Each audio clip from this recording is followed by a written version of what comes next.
Fala pessoal, tudo bem com vocês? Estamos aqui com mais um vídeo. Hoje eu trouxe meu brother Lucas. Beleza, Lucas? Tranquilidade? Beleza. Se apresenta aí rapidão pro pessoal. Meu nome é Lucas, sou teólogo. Só isso?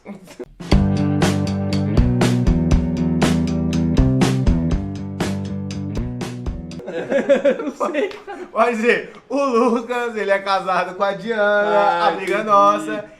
Ele foi o líder da nossa célula, que hoje a nossa célula se multiplicou e hoje ele é líder de outra célula e ele também é teólogo. Pronto, agora ficou melhor. Agora ficou melhor. Eu e o Lucas estávamos conversando um pouco mais cedo sobre prosperidade nos dias de hoje e tudo, porque hoje em dia as pessoas buscam muito a riqueza, bens materiais e tudo. E aí a gente foi procurar alguns exemplos na Bíblia sobre esse tema. E aí tem algumas pessoas muito importantes que falam sobre esse assunto, conta um pouco sobre antes, sobre o meio, sobre depois da vida dela, sobre a prosperidade que Deus pôs na vida dela, certo? Certo. Lucas, conta um pouquinho sobre essas pessoas, o que elas fizeram, como que Deus fez para abençoar elas e tudo mais. Vai lá. Bem, nós temos quatro exemplos que o Senhor abençoou, deu as bênçãos para essas pessoas. Eles obedeceram e em seguida foi dado uma nova perspectiva de acordo com o chamado que Deus preparou. O primeiro foi Abraão. O Senhor abençoou Abraão na terra de Canaã. Ele abençoou com muitos bens. Quando ele deu de todos os bens, ele não tinha um filho. Quando ele deu o filho para ele, Isaac, Deus foi preciso. Sacrifique o Isaac para mim. Abraão, com seu coração entristecido, foi para sacrificar. Na hora do sacrifício, Isaac, o anjo veio e interrompeu o sacrifício. E assim Isaac conseguiu a sua vida, né? Assim o Senhor descobriu que o coração de Abraão estava no Senhor e não nas coisas que ele ganhava. Esse é o primeiro exemplo. O segundo exemplo que nós podemos dar é a respeito de Jó, que todo mundo sabe como é que é a história. Ele tinha vários bens, assim o Senhor permitiu que o inimigo tocasse na vida dele para tomar todos os seus bens. E assim se procedeu. Ele perdeu todos os seus bens, porém futuramente, com o conserto que ele teve, com o ocorrido, o Senhor tornou a prosperar novamente, porque soube que ele foi fiel até o fim, independente dos seus bens. O terceiro exemplo que nós podemos citar é Eliseu, discípulo de Elias. Eliseu, ele estava com 12 bois e ele estava cuidando de uma lavoura e ele decidiu abrir mão de todos os seus bens, ele sacrificou todos os bois, distribuiu a carne para todos os pobres, despediu dos seus pais e decidiu seguir Elias. E assim, posteriormente, o Senhor abençoou ele com o dobro de milagres, né, do que Elias tinha cumprido.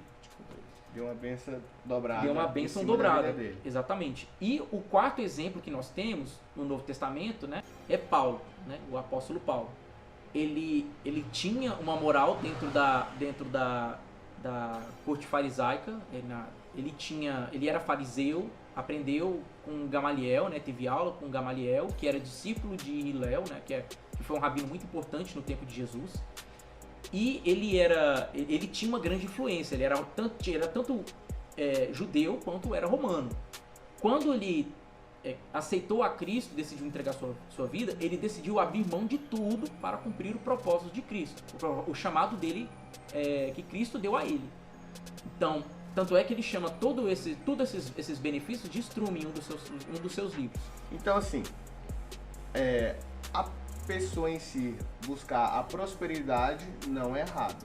Não é errado. Não é errado. Não. A pessoa querer ser rica financeiramente também não é errado. Não é errado. Não é errado. E por que tem alguns versículos bíblicos que fala que o male do homem é o dinheiro? Tem algum versículo bíblico que explica isso? Tem alguma passagem, algum exemplo na Bíblia que explica o que é errado e o que não é errado na busca por riqueza? O exemplo, claro, nós temos um personagem, que é o jovem rico, que chegou diante de Jesus e ele falou assim: Senhor, o que eu tenho que fazer para alcançar a vida eterna. Que eu tenho cumprido tudo. Ele tem honrado o pai e a mãe, tem amado a Deus acima de todas as coisas. Ele tem cumprido todo o propósito da lei. Porém, quando Jesus fala para ele vender tudo que ele tem e distribuir aos pobres, o jovem rico se entristeceu. Porque o propósito de todos esses personagens que eu falei anteriormente e desse jovem rico era saber aonde estava a inclinação, onde estava a sua inclinação do coração. Se era para Deus ou se era pro dinheiro. Entendi. Então assim, quando a pessoa em si ela busca dinheiro financeiramente, tudo isso, não é um erro. Não. Ela não está errado em querer uma casa melhor, um carro melhor, tudo. Isso não é errado. Não. Principalmente logo quando Adão e Eva caíram, né, no Jardim do Éden, uma das coisas que o Senhor falou para eles é que agora, a partir de diante, se você quiser comer, você vai ter que trabalhar, né? Então, assim, trabalhar para conseguir algo não é errado. Na verdade, é uma promessa até, né? Uma ordem, uma direção do Senhor, né? Entendi. Então, assim, o que é errado não é a pessoa buscar riqueza, bens, isso não é errado. Não. Então, o que é errado é a motivação que tem no coração dela. Exatamente, o amor pelo dinheiro, né? Pelo dinheiro.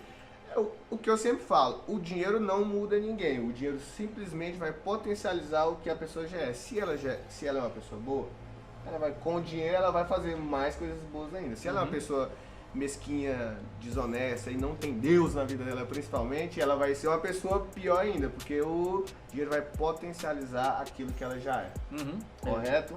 Correto. Se bem que também nós temos exemplos de pessoas que estão dentro da igreja, conhecem a Deus, têm uma comunhão com Deus, porém ele não ajuda o próximo.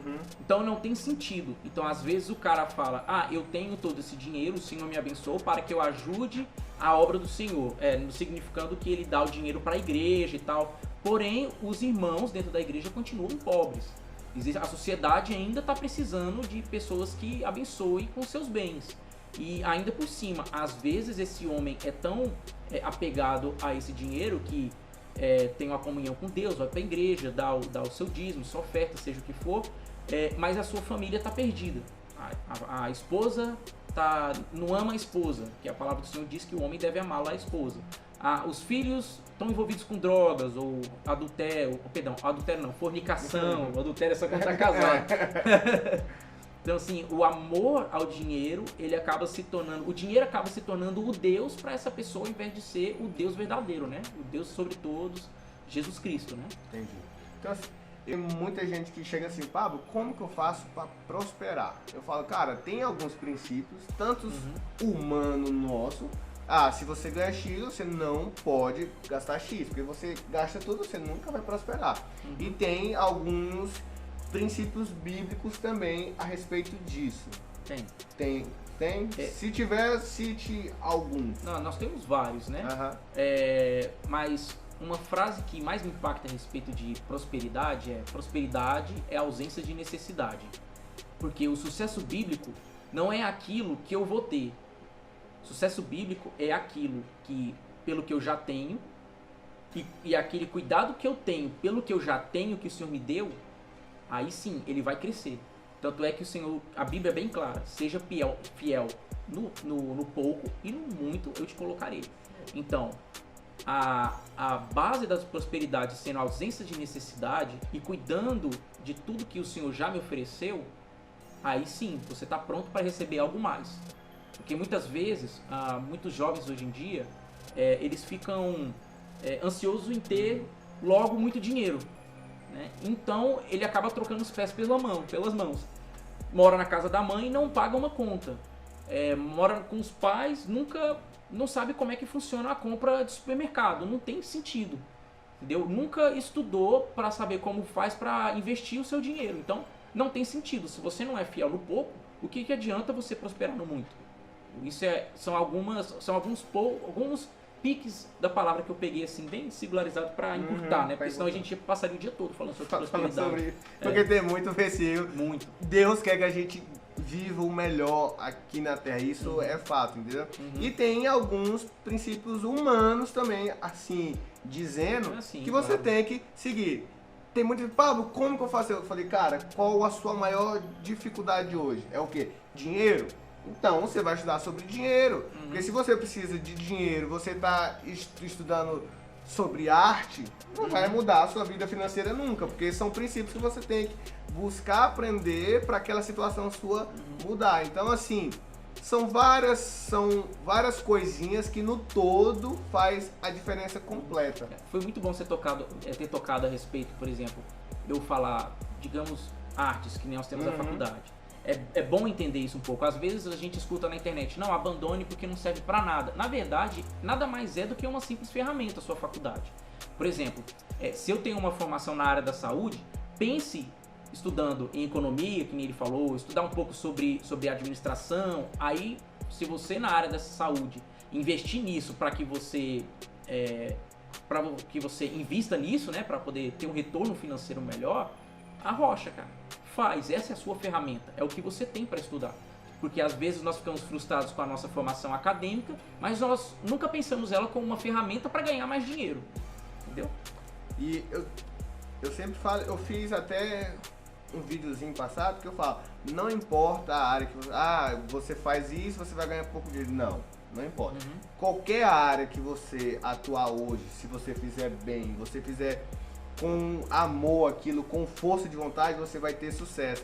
Porque muitas pessoas têm uma ilusão de sucesso por ver o próximo e achar que aquilo também é para ela. Não, cada um tem a sua medida de sucesso que é para você. Não se compare, porque fulano fez arte, ele tem uma Ferrari e eu tô fazendo aqui e não vou ter. Não, o seu sucesso não necessariamente precisa ser uma Ferrari. Pode ser, sei lá, um Celta, não sei, mas pelo menos você já é uma parte do sucesso. Você já tem, não é? É o seu pouco que você precisa ser fiel. Isso. Agradeça às vezes você entra no ônibus muito revoltado porque você pega o sol de meio-dia ou aquele sovaco de pedreiro fingindo dentro do ônibus. Aquilo lá é o seu fiel, é o seu pouco, você precisa ser fiel a ele, porque uma hora você vai progredir, você vai ter uma moto, você vai ter um carro, e seja o que for, é de pouco a pouco, seja fiel no pouco. Degraus, você tá aqui, depois você vai aqui, sair daqui pra cá, quando chegar lá em cima você cai e a queda é muito pior, né? Exatamente. Lucas, você tem algo mais para você passar para os jovens que estão vendo esse vídeo e tem que ser tocado de alguma forma nesse contexto específico? Tem algo que você queira passar falar assim, não, eu, Lucas, tenho uma vontade de passar isso para que as pessoas saibam. Na verdade, eu quero deixar uma pergunta para que todos vocês se indagam. Digamos que você já alcançou o que você quer, seja lá o que for, uma casa, um bom salário, uma boa empresa grande, rica. Se o Senhor mandasse você vender tudo, vender todas as coisas, abandonasse aquilo para seguir o seu propósito, você não vai ter nada, só vai viver na fé do Senhor. Você está disposto a abrir mão disso tudo para seguir ao Senhor? Ou você vai continuar adorando a Mamon? Responda aqui embaixo. Responda nos comentários. É pesado. Mano, muito obrigado. Tamo junto. Gente, obrigado por você ficar até o final. Responda aqui embaixo. Se você não quiser responder, reflita, porque é a partir dessa pergunta, dessa motivação, que você vai saber se você vai prosperar ou não. Beleza? Se inscreva aqui embaixo, deixa o seu joinha e tamo junto e até o próximo vídeo. Falou. É nóis. É nóis.